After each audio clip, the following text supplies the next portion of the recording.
Saudações decolores, meus irmãos, minhas irmãs. Que alegria estar com vocês em mais uma escola vivencial aqui do Grupo Executivo Arquidiocesano de Santarém.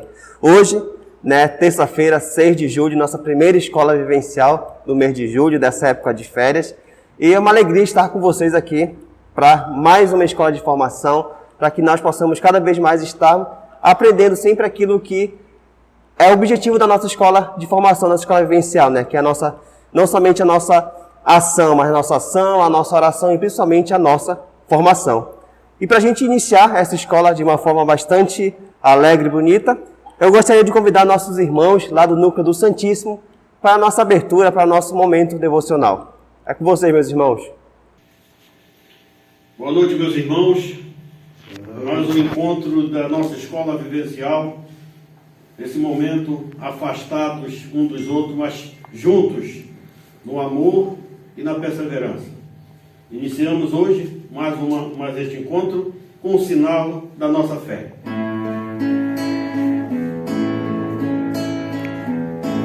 Em nome do Pai, em nome do Filho, em nome do Espírito Santo, estamos aqui. Em nome do Pai, em nome do Filho, em nome do Espírito Santo, estamos aqui para louvar e agradecer, bendizer e adorar. Estamos aqui, Senhor, ao teu dispor, para louvar e agradecer, bendizer e adorar, te aclamar, Deus Trino de amor. Nosso Senhor Jesus Cristo nos prometeu: não vos deixarei só. Então nós precisamos dessa presença viva do Espírito entre nós. Cantamos. Vem, vem, vem, Espírito Santo, transforma minha vida, quero renascer. Vem, vem, vem, Espírito Santo, transforma minha vida, quero renascer, quero abandonar-me em seu amor e encharcar em seus ricos, Senhor, derrubar as barreiras do meu coração. Quero abandonar-me em seu amor e encharcar em seus ricos, Senhor, derrubar as barreiras em meu coração. Vem, vem, vem, Espírito Santo, transforma minha vida, quero renascer. Vem, vem, vem, Espírito Santo, transforma minha vida, quero renascer. Ele nos chamou e continua nos chamando. E nós temos a capacidade de responder para Ele cantando: eis-me aqui, Senhor.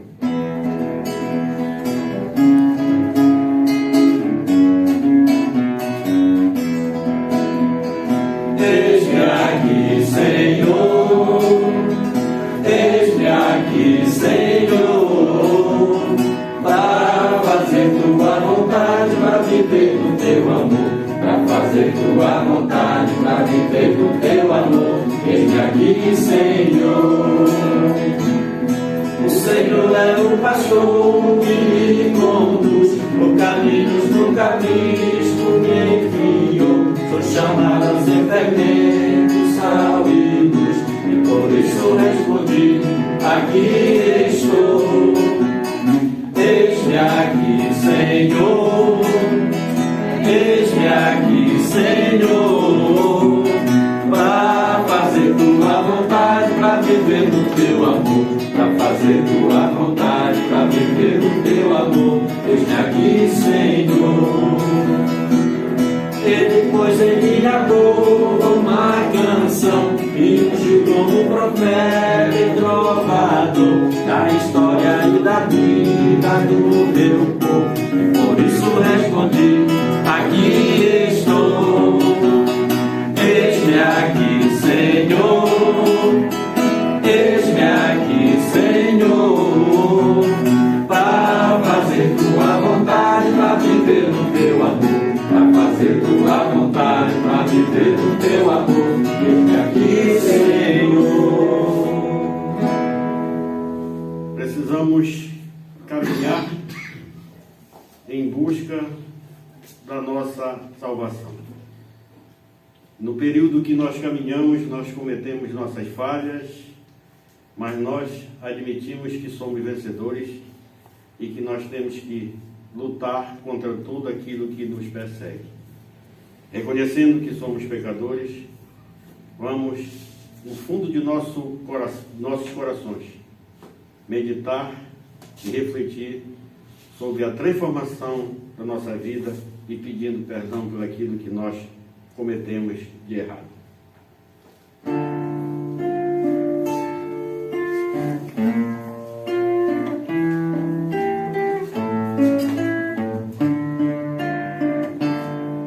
Eu canto alegria, Senhor, de ser perdoado no amor. Eu canto alegria, Senhor, de ser perdoado no amor. Senhor, tende piedade de nós. Senhor, tende piedade de nós. Cristo, tende piedade de nós. Cristo, tende piedade de nós. Senhor, tende piedade de nós. Senhor, tende piedade de nós. Eu canto alegria, Senhor, de ser perdoado no amor. Eu canto alegria, Senhor, de ser perdoado no amor. Na certeza de termos conseguido este perdão, aclamemos o Santo Evangelho.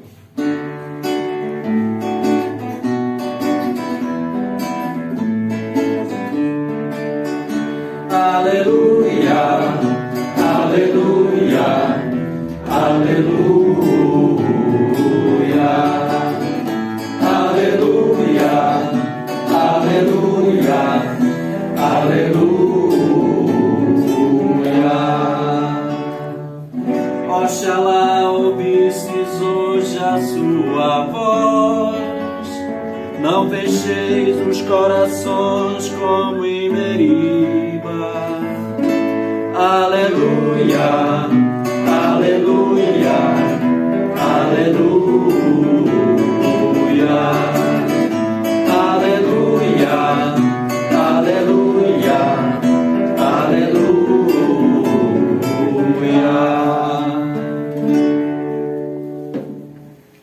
Proclamação do Evangelho de Jesus Cristo segundo Mateus. Glória a vós, Senhor. Naquele tempo, Jesus começou a censurar as cidades onde fora realizado a maior parte de seus milagres, porque se tinha convertido. Ai de ti, Corazim! Ai de ti, Betsadai! Porque se os milagres que realizaram no meio de vós tivessem sido feitos em Tiro e Sodônia. Há muito tempo eles teriam feito penitência, vestindo-se de silício e cobrindo-se de cinza.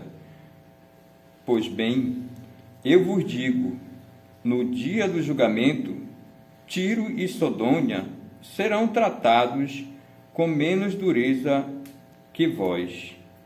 E tu, Cafarnaum, acaso serás erguida até o céu? Não, serás jogadas no inferno, porque se os milagres que foram realizados no meio de ti tivessem sido feitos em Sodoma, ela existiria até hoje. Eu, porém, vos digo, no dia do juízo, Sodoma será tratada com menos dureza do que vós. Palavra da salvação. Glória a vós, Senhor. Ao aceitar o chamado de Jesus, a gente encontra muita dificuldade em nosso meio. Assim como Jesus encontrou dificuldade, Moisés encontrou dificuldade, mas a gente não deve parar por causa dessas dificuldades de vivenciar o amor, o que Jesus quer que nós façamos aqui na terra. Viver esse amor, compartilhar com os outros, faz parte da nossa missão aqui. A gente vai encontrar dificuldade, como a gente hoje em dia estamos encontrando essa dificuldade. Diante dessa pandemia, a gente encontra. Mas não é por isso que a gente vai cruzar os braços e deixar o tempo passar. Porque a palavra não passa assim tão fácil. E a gente tem que enfrentar e vivenciar esse amor, compartilhar. Enfrentar dificuldade, assim como Jesus, Moisés encontrar dificuldade, e saber proclamar, saber ouvir, porque os milagres eles acontecem, mas não devemos ficar de braços cruzados e esperar que isso aconteça. Louvado seja nosso Senhor Jesus Cristo. Para sempre seja louvado. Nesse momento de esperança, nesse momento de renovação, em que nós estamos contando os dias para que nossos encontros sejam mais efetivos, mais presenciais, nós temos que sempre celebrar, né? E nesta celebração, nessa busca, nós não podemos esquecer de que o Pai Todo-Poderoso um dia disse: quando quiseres rezar, rezem assim: Pai nosso, que estás nos céus, santificado seja o vosso nome. Venha a nós o vosso reino. Seja feita a vossa vontade, assim na terra como no céu. O pão nosso de cada dia nos dai hoje. Perdoai as nossas ofensas, assim como nós perdoamos a quem nos tem ofendido. E não deixeis cair em tentação, mas livrai-nos do mal. Amém. E com muita alegria, cantemos o nosso canto final.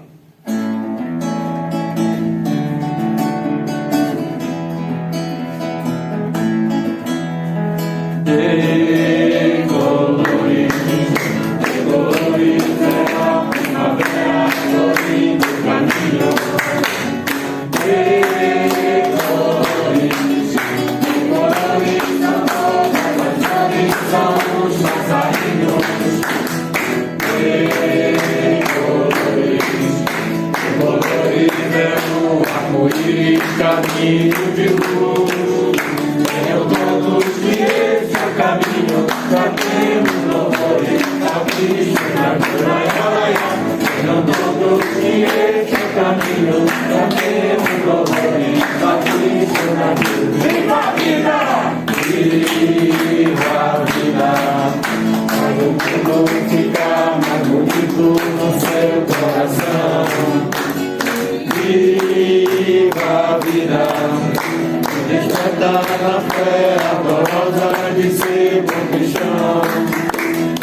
Todos juntos, de mão dada nas mesmas estradas, eu sou teu irmão. De mão dada nas mesmas estradas, eu sou teu irmão. Laia, laia. De mão dada nas mesmas estradas, eu sou teu irmão.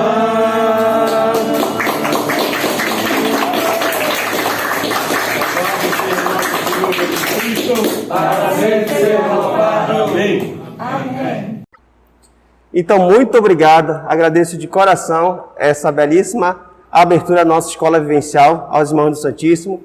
Fiquem com a gente aí acompanhando a nossa escola, que hoje a gente tem uma temática bastante interessante. Desde já quero dar as boas-vindas ao nosso convidado. Boa noite, Paulo. Seja bem-vindo. Boa noite, Ricardo. E hoje a gente vai tratar um pouquinho sobre a questão do ano litúrgico, né? O ano litúrgico B, principalmente trazendo como destaque o evangelista Marcos. Então a gente sabe que o ano litúrgico, né, ele inicia ali na 4 semanas ali antes do Natal, né? E aí ele vai realmente terminar com a solenidade de Cristo Rei, já no ano civil seguinte. E a igreja, né, para celebrar o mistério de Cristo, presente na palavra que é proclamada, ela dividiu as celebrações, principalmente as celebrações dominicais, em 3 anos litúrgicos, os chamados ano A, ano B e o ano C. E esse ano que a gente vive, né, que iniciou lá no final, lá em dezembro passado, esse ano de 2021 que a gente vive, é o ano litúrgico, o ano B, né, que traz como destaque aí o nosso evangelista Marcos. Mas para a gente entender um pouquinho mais, e aí agora já partilho aqui com o Paulo, eu queria, Paulo, que você explicasse para a gente, na verdade, quem foi Marcos, né? A gente está vendo que ele tem esse destaque, né, no ano litúrgico, tem um ano assim que traz ele realmente como destaque. Inclusive, a gente tem ali três evangelistas que são trazidos, né, nos anos litúrgicos, e em especial no ano B, o Marcos ele é trazido como destaque. Mas quem foi Marcos? O porquê dessa importância, o porquê desse destaque que ele vem nesse ano litúrgico? Muito bem, então boa noite. Gostaria de saudar a todos do movimento do Concílio de Cristandade, aqui da nossa Arquidiocese de Santarém. É uma alegria muito grande nesta noite podermos estar reunidos, conversando a partir de um estudo bíblico sobre o evangelista Marcos. Para situar, é necessário recordar, assim como o Ricardo muito bem fez durante a introdução, que o ano litúrgico, que começa no Advento e vai até a solenidade de Cristo Rei, é uma forma que temos como cristãos de rever os principais elementos da nossa fé durante o ano. Então, desde da preparação para o Natal, que é o Advento, chegando então à festa do Natal, depois nós temos o tempo comum, que é a ação ministerial de Jesus, as atividades que Jesus realiza com o povo, e nós temos o tempo pascal, que tem a quaresma em preparação para o tempo pascal. Nós temos 3 anos, como você abordou, ano A com o evangelista Mateus, ano B com o evangelista Marcos e o ano C com o evangelista Lucas. E uma primeira pergunta que pode surgir é por que só tem 3 anos litúrgicos se nós temos 4 evangelistas? E João? Então vamos lá. Os 3 primeiros evangelistas, e aí a gente também tem o termo evangelho é de Jesus Cristo, segundo 4 evangelistas, evangelista Mateus, Marcos, Lucas e João. Os 3 primeiros, eles são chamados de sinóticos, eles são semelhantes, porque eles buscam retratar os fatos da vida de Jesus. O evangelista João, a comunidade João, é um pouquinho diferenciada, não que ela não queira apresentar os fatos da vida de Jesus, mas ele traz um olhar teológico, ele busca compreender a ação de Jesus na história. Se a gente pudesse comparar, para você que está participando desta formação, enquanto Mateus, Marcos e Lucas buscam tirar uma foto de Jesus, um retrato, como se dizia antigamente, João ele é mais profundo. Ele busca tirar um raio-x, uma radiografia. Ou seja, os 3 primeiros buscam trazer os fatos da vida de Jesus, enquanto que a comunidade de João busca mais profundo. Para a gente ter um exemplo claro, Ricardo, sobre isso, por exemplo, Mateus, Marcos e Lucas falam do nascimento de Jesus, citam Maria, José, o nascimento. Enquanto isso, João ele é diferente. O nascimento de Jesus é retratado no Decálogo da seguinte forma: e o Verbo se fez carne e habitou entre nós. Enquanto os 3 primeiros retratam os fatos da vida de Jesus, João é mais profundo. Mas voltando à sua pergunta, que era de Marcos, Marcos é o primeiro evangelho a ser escrito, é o mais antigo. Então, o evangelista Marcos que nós vamos conversar hoje, serve de base tanto para Mateus quanto para Lucas. Certo. E é uma questão interessante que talvez possa ser dúvida para muitos, né? Quando se fala que, se a gente pega, por exemplo, um livro qualquer, a gente tem ali uma pessoa, um escritor, um autor que fez que escreveu ali, pegou seus escritos e fez aquele livro, né? E o Evangelho, como é que ele é feito? É uma pessoa? Por exemplo, Marcos pegou lá, hoje eu vou escrever o Evangelho, sentou lá, pegou o caderninho dele e foi escrevendo. Como é que é o processo realmente dessa escrita dos Evangelhos? Muito bem, Ricardo. Vamos relembrar por meio de um canto, e você que está participando deve lembrar de um canto de intronização da palavra, que é mais ou menos assim: Tua palavra nos chegou por meio das tradições, contada... E aí vai o canto. Por que eu trouxe esse canto para a gente relembrar? A palavra de Deus, antes de ser escrita e transcrita, então, para a Bíblia Sagrada, ela foi vivenciada. Então, o Evangelho ele nasce inicialmente da experiência dos primeiros cristãos, a experiência com o próprio Cristo. Chega um certo momento que a comunidade vê a necessidade de registrar aqueles fatos. É como se acontecesse algo na nossa vida. No primeiro momento, nós vamos relembrando cada detalhe, e principalmente aqueles eventos que marcam. E a passagem de Jesus marcou a vida de todos. Só que tem um certo momento que as pessoas vão envelhecendo, o tempo vai passando e há necessidade de registrar aqueles fatos. E foi daí que surgiu a necessidade de escrever. Então, o primeiro evangelista, a primeira comunidade a escrever o evangelho foi a comunidade de Marcos. Tá? Então, Marcos, alguns autores, alguns estudos apontam que surge a partir de 50 a 70 depois de Cristo. Então, é um evangelho novo, no sentido de que logo após a experiência real, concreta com Jesus, mas antigo no sentido que foi o primeiro, que serve de base para todos os outros. Certo. Paulo, a gente vendo, né, estudando um pouquinho sobre a temática, a gente vê muita questão de que, ao contrário de que muitos pensam, na verdade, São Marcos ele não foi discípulo de Jesus, mas ele o conheceu muito bem, certo? E segundo o que também nos conta a história, tem até dentro dos estudos que a gente fez, na verdade, buscando o aprofundamento da temática, tem uma coisa que me chamou muita atenção, que ele fala assim: seu lar, uma igreja, né? Porque, segundo nos contam, dentro da casa de Marcos, tiveram grandes acontecimentos, né? Se diz a história que ali foi feita a ceia, se diz a história que ali realmente aconteceu o Pentecostes, quando eles estavam reunidos ali. Eu queria ir um pouco mais aprofundar contigo essa situação, essa titularidade de que casa dele, uma igreja. Vamos lá.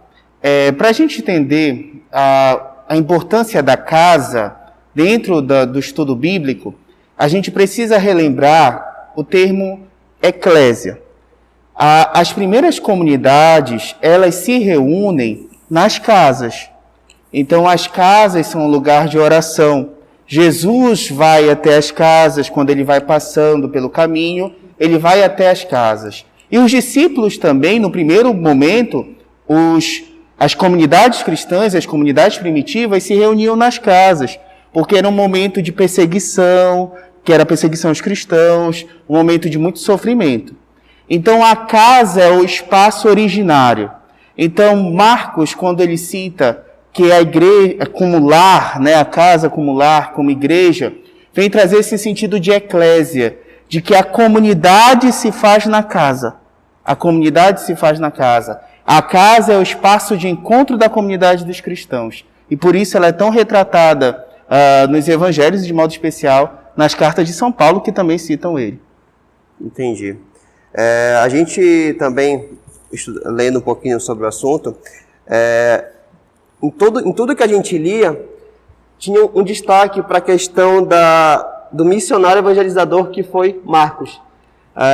Tudo nos diz que realmente ali na igreja primitiva, o Marcos ele fez um trabalho muito lindo de evangelização, de missão. Né? Como foi que esse trabalho, qual é essa importância, assim, que a gente, quanto partes, né, de uma igreja apostólica romana que tem como realmente missão nossa levar, né, a boa nova, pregar realmente o evangelho, talvez não, tenho certeza que Marcos talvez seja uma referência quanto missionário evangelizador para a gente. Mas e esse trabalho dele, como foi essa questão da missionariedade, da evangelização de Marcos na igreja primitiva? Tá, excelente. Aqui eu gostaria até de enaltecer o belíssimo trabalho missionário do MCC, né, que o Movimento de Concílio de Cristandade tem como um dos elementos de base a missão de ir ao encontro das realidades, de levar a palavra. Eu gostaria de fazer esse destaque aqui nesse início. A gente pode perceber essa característica de Marcos como missionário inicialmente a partir do próprio Evangelho de Marcos. A gente utiliza uma frase para sintetizar o Evangelho de Marcos da seguinte forma: caminhamos na estrada de Jesus, que é até uma súplica que nós fazemos durante a celebração litúrgica, de modo especial na oração eucarística, caminhamos na estrada de Jesus. Esse fato de caminhar na estrada de Jesus mostra algumas características do evangelista Marcos, que destaca Jesus no caminho e Jesus que é missionário, que vai ao encontro. Assim como no Evangelho de Marcos, nós vamos ter a ida das pessoas oprimidas, dos doentes, dos marginalizados ao encontro de Jesus, Jesus também vai ao encontro dessas realidades.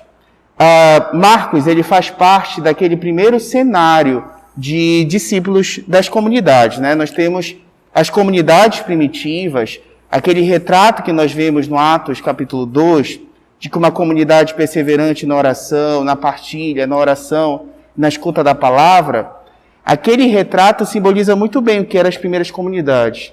As comunidades que tinham como base o amor, ao mesmo tempo a ida até as diversas realidades, eram comunidades missionárias, e aqui eu posso destacar Marcos, Pedro, os vários discípulos de Jesus que vão ser responsáveis pela continuidade da missão.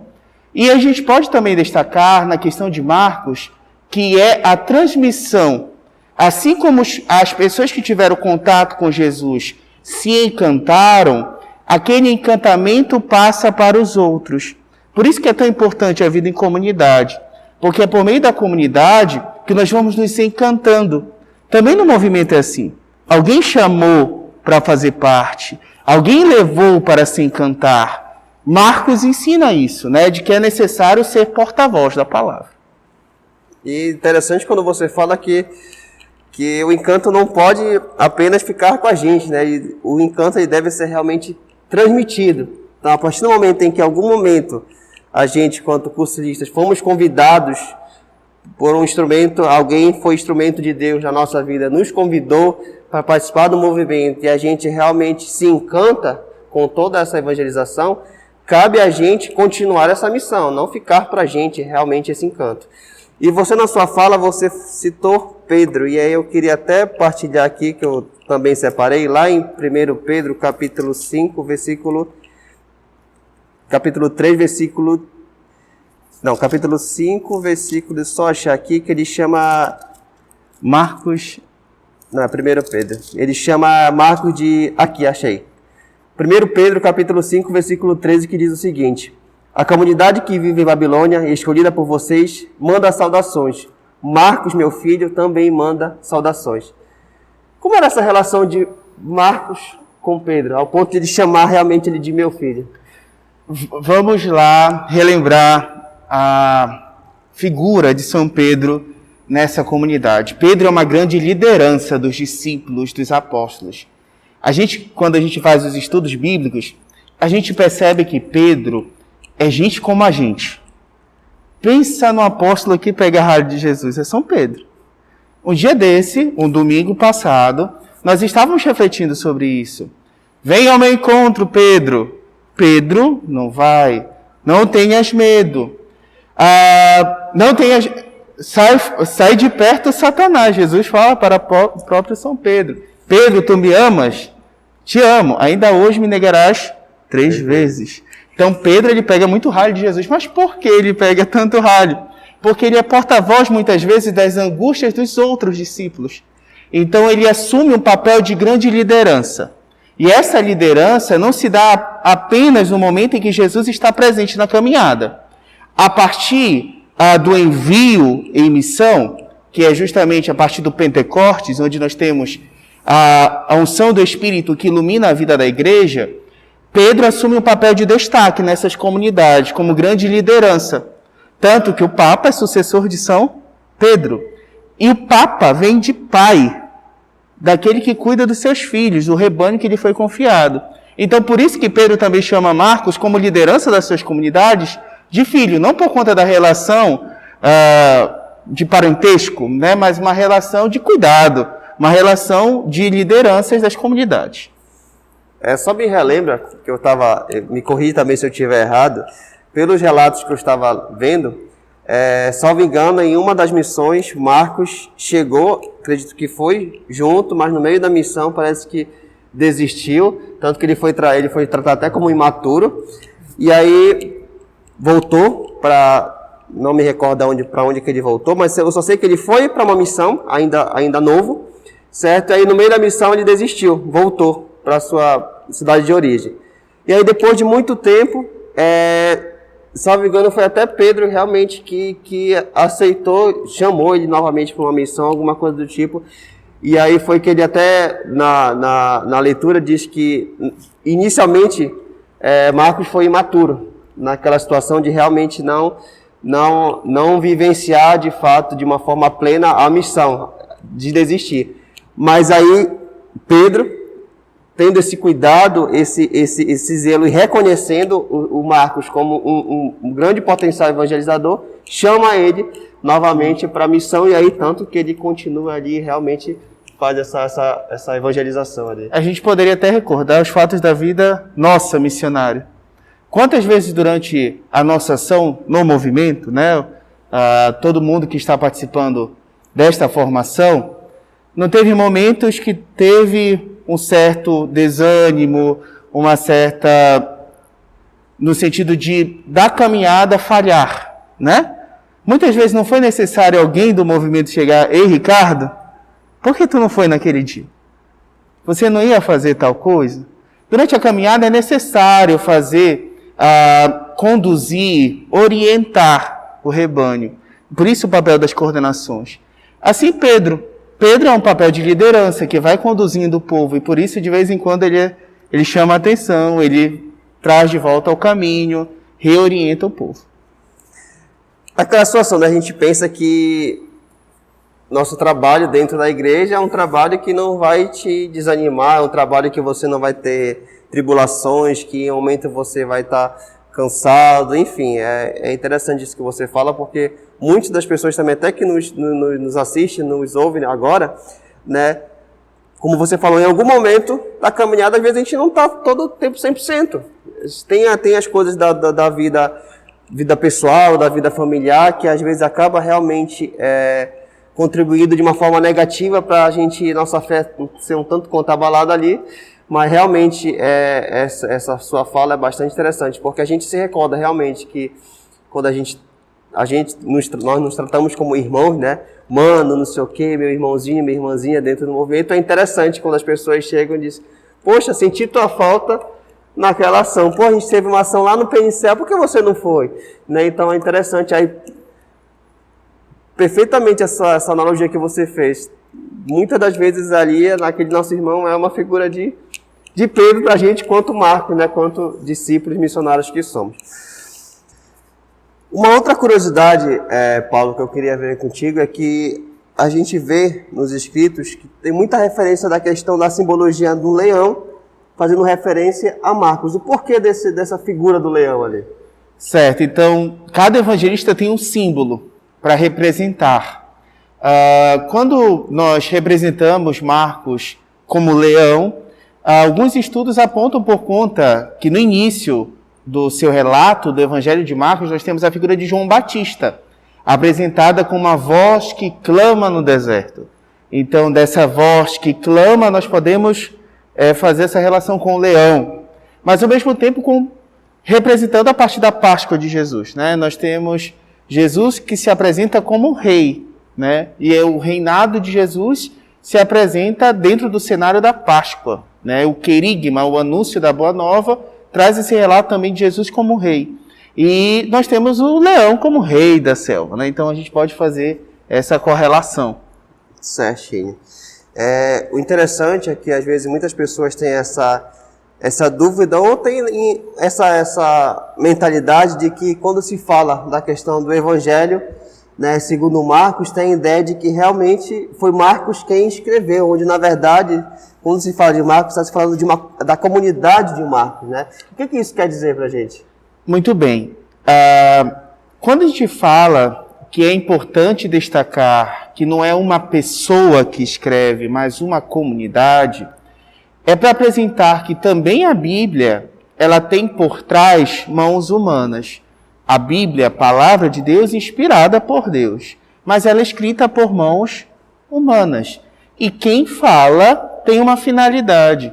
Então, quando a gente faz uma leitura de um texto bíblico, a gente não pode tirar aquele texto do contexto no qual ele foi escrito. Por quem foi escrito e para que ele foi escrito. Então, quando a gente fala da comunidade de Marcos, que é o evangelho mais antigo, a gente precisa retratar o evangelho e a comunidade de Marcos com qual finalidade? Quando a gente lembra da história, nós vamos pensar que os cristãos nos primeiros anos eram perseguidos. Então, essa perseguição aos cristãos também vai estar presente no texto de Marcos. Vai estar presente, porque quem escreve traz as suas digitais. Então, a gente precisa trazer isso como destaque. Um outro ponto é para a gente não correr o risco de ter uma leitura fundamentalista. E a gente conhece muitas pessoas, você que também está acompanhando, você não conhece pessoas que leem a Bíblia de uma forma fundamentalista? O que é ler de uma forma fundamentalista? Se a tua mão te leva a pecar, corta. Se teu olho te leva a pecar, arranque-o. Exatamente. Não é para eu cortar a minha mão, arrancar o meu olho. Ou ainda, a gente precisa recordar que a palavra de Deus é escrita por mãos humanas e que a gente precisa, além dos olhos da fé que iluminam a nossa ação, também trazer o olhar da comunidade que escreveu. Qual o sentido de retirar a mão? Se algo me leva a pecar, eu preciso renunciar àquilo. Se os meus olhos me levam a também pecar, se eu tenho inveja, ambição, eu preciso retirar aquilo da minha vida. Então, quando eu faço uma leitura mais ampla, eu consigo entender o que a comunidade quis falar e o que ela revela a partir do texto. E é interessante que quando eu lembro que a gente, lembrando dessa situação, a gente chegou a fazer, dentro do núcleo de jovens, um trabalho de evangelização com crianças. E quando você trazia leituras como essa, elas ficavam assustadas. Ah, mas eu vou cortar a minha mão, eu vou... Aquela outra passagem que dá o outro lado da face, né, para levar o tapa. Então, assim, realmente, quando você fala disso, é até um processo para a gente, quanto... Creio ou não, a gente tem dentro de casa, né, crianças, sobrinhos, irmãos, enfim... que nesse processo de catequese a gente também possa fazer com que as nossas crianças também tenham esse olhar, não ao pé da letra, que nós sejamos instrumentos realmente dessa leitura bíblica não fundamentalista, mas realmente, como é que eu posso dizer, mostrar a ela o que aquilo quer dizer, não de fato agir daquela forma, mas o sentido realmente que aquilo tem para a nossa vida. Agora, Paulo, é muito interessante quando se fala dos evangelhos, né? Porque, interessante, há quanto tempo, né, já foram escritos? Mas é algo, ao mesmo tempo, tão próximo, tão real, quando a gente olha realmente, nossa, parece que quem escreveu, a comunidade ou o evangelista que foi iluminado para fazer parece que estava vivendo junto com a gente, né, esse momento aqui. Então, eu acho bacana essa situação de que é um livro, é uma escritura muito antiga, mas ao mesmo tempo tão atual. A gente passa por tanta coisa que, nossa, tá tudo aqui, né? E aí por isso que nós temos o ano litúrgico. É por essa reflexão. Por isso que é necessário todo ano nós recordarmos os elementos da fé. E aí a gente pode pensar assim, todo ano tem Páscoa? Todo ano tem Natal? É a mesma coisa? a celebração, a solenidade mas a forma de vivenciar, de experimentar aquele momento é diferente. E por isso que a gente precisa retirar de nós algumas falas. Por exemplo, trazendo para a parte litúrgica, eu não vou ir para a igreja porque eu já assisti a missa. E toda missa é igual. Não. Cada celebração tem a sua natureza, a sua condição, a assembleia que celebra, as condições daquela celebração. Assim também cada texto. Um exemplo de um texto conhecido, agora está tirando um pouquinho do Evangelho de Marcos, mas para Lucas 15, a parábola do pai misericordioso, dos 2 filhos. Quantas vezes nós já não vimos, você que está acompanhando, quantas vezes você já não viu, ouviu em alguma celebração, algum encontro, retiro, alguma experiência que você tenha, do filho pródigo? Você ouviu várias vezes, mas cada vez que você ouviu, que você esteve atento àquela palavra, você não conseguiu captar de uma forma diferente? Você não conseguiu absorver uma mensagem diferente daquela palavra? Por isso é necessário que a gente consiga ter um olhar mais amplo acerca da palavra de Deus. Por isso que também a gente precisa estar alimentado, e nós, cristãos católicos, cada vez mais estarmos fundamentados na palavra de Deus. Muitas vezes a gente tem a nossa Bíblia lá em casa, né, meu irmão, minha irmã? Que está lá na prateleira. Não sai de Salmos, está lá aberto lá em Salmos. Salmo 23, o Senhor é meu pastor e nada me faltará. E nesse tempo que aqui na nossa região está calor, tem poeira. Aí está lá a Bíblia pegando poeira de manhã, de tarde e de noite. Eu não estou dizendo para limpá-la apenas, mas se a gente pudesse ler, seria muito melhor. Porque a palavra de Deus, muito mais do que um amuleto ou um objeto de segurança, ela é luz para o nosso caminhar. E uma lanterna não tem sentido quando ela está no bolso apagada. Ela só tem sentido quando ela está acesa e conduz. Assim também a palavra de Deus, se ela está fechadinha, guardada, só com um amuleto em casa, eu deixo de utilizá-la para aquilo que de fato ela veio. Assim como a chuva e a neve descem do céu e não voltam para lá sem terem feito aquilo que deveriam fazer, como diz Isaías 55, assim a palavra de Deus não volta sem ter feito aquilo que ela deveria. Então a palavra de Deus é viva, eficaz e ela é luz para a nossa vida e para a vida das nossas comunidades. Amém. E para a gente ir finalizando, Paulo, eu queria que você falasse para a gente já viu, né, a grandiosidade de Marcos, o primeiro evangelho, o Marcos como realmente, acho que algo muito, muito importante, muito significativo da pessoa de Marcos foi a questão realmente do serviço missionário da evangelização. E eu queria que você falasse aqui para todos os nossos irmãos que nos assistem, nos acompanham, como é que a gente poderia ter Marcos como um espelho na nossa vida de comunidade, na nossa vida de evangelização, participando, seja de qual for o movimento de concílio ou outros movimentos eclesiais da igreja. Mas como trazer a figura de Marcos e como ele ser, claro, o nosso exemplo maior é Jesus, né? Mas como Marcos pode ser para a gente um modelo dessa vida de missão, dessa vida de evangelização. Para apontar esse exemplo, vou trazer uma curiosidade do seu evangelho. O evangelho de Marcos, além de ser o mais antigo, ele é o menor de todos. Em tamanho, ele tem 16 capítulos. Ele é o menor dos 4 evangelhos. Por que eu trago esse exemplo de Marcos? Primeiro, do tamanho. Ele é o mais antigo e é o menor em tamanho, mas ele serve de base para os demais. Para nos apontar que a missão, ela também passa pela nossa pequenez. Se colocar como pequeno, da humildade. Mas da pessoa de Marcos, como discípulo das comunidades primitivas e também do seu próprio relato, trago 2 palavras, que é a missão e o caminho. O Evangelho de Marcos, ele aponta muito a atividade missionária de Jesus e a própria pessoa de Marcos, ela era missionária. E o relato da pessoa de Jesus é de Jesus que também vai ao encontro. Então, para que nós possamos, cada vez mais, fazer com que o ardor missionário que age em nosso coração seja revelado por meio das nossas ações, atitudes. Você que está acompanhando essa formação, o Evangelho de Marcos nos aponta que Jesus vai ao encontro das diferentes realidades. nós cristãos, nós não podemos ficar indiferentes ao sofrimento de um irmão, de alguém que passa necessidade ao nosso lado. A gente precisa ir ao encontro.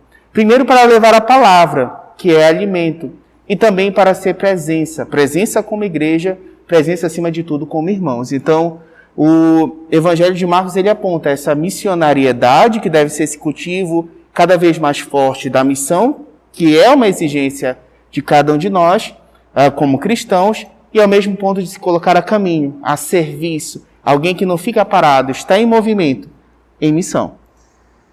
E aí eu tenho uma pergunta agora. Na verdade, a gente, como você falou, dentro do um dos nossos carismas, realmente, do movimento de conselho, é a evangelização dos ambientes. Nós estamos aqui realmente para que em todos os ambientes aos quais nós estamos inseridos, fazermos a evangelização. Hoje a gente vive numa realidade diferenciada, né? A gente gosta realmente de sair, estar em constante missão, ir na comunidade, realmente levar a palavra, só que hoje, infelizmente, a gente está impossibilitado. A gente está vivendo uma situação sanitária que não nos permite ter esse contato direto. E aí fica aquela pergunta, como ser um Marcos, como ser um evangelizador, levar a palavra, ser missão, num contexto tão conturbado como esse? Muito bem. Trago aqui uma luz que a gente pode fazer para iluminar esse cenário que nós temos de muitas vezes escuridão diante do cenário, desse contexto pandêmico tão sofrido que nós estamos ainda vivenciando, do próprio contexto da ação missionária de Marcos e dos primeiros discípulos. A missão, ela é árdua, ela tem sacrifícios, ela tem renúncias. No momento da vida de Marcos, os cristãos eram perseguidos. Ser cristão era motivo de condenação e de perseguição. Então ele também está dentro de um cenário complexo, desafiador. Mas mesmo assim ele vai ao encontro, ele busca novas estratégias. Você que está acompanhando esta formação, já é uma estratégia nova, já é uma forma diferente de nós levarmos aquela formação que tradicionalmente acontecia presencialmente. Reinventar, criar novos métodos, mas sem perder de vista o ponto de partida, como nos diz Santa Clara, não perca de vista o seu ponto de partida. O ponto de partida que é a vivência da fé cristã dentro dos ambientes e como testemunho. Evangelizar, muito mais do que palavras benditas ou muitas vezes discursos bonitos acerca de Jesus, a evangelização se dá pela nossa vida, pelo testemunho que temos, pelas práticas que realizamos, pela vida no movimento, por toda a nossa caminhada. A gente conhece tantas pessoas que participam do movimento há tantos anos, que podem não fazer uma reflexão profunda da palavra de Deus, com detalhes, com características profundas, mas que as suas palavras trazem verdade por conta de todo o caminhar, e aquilo evangeliza. Você pode encontrar pessoas que durante o momento de encontro dos irmãos não fala nada, mas está lá, não falta.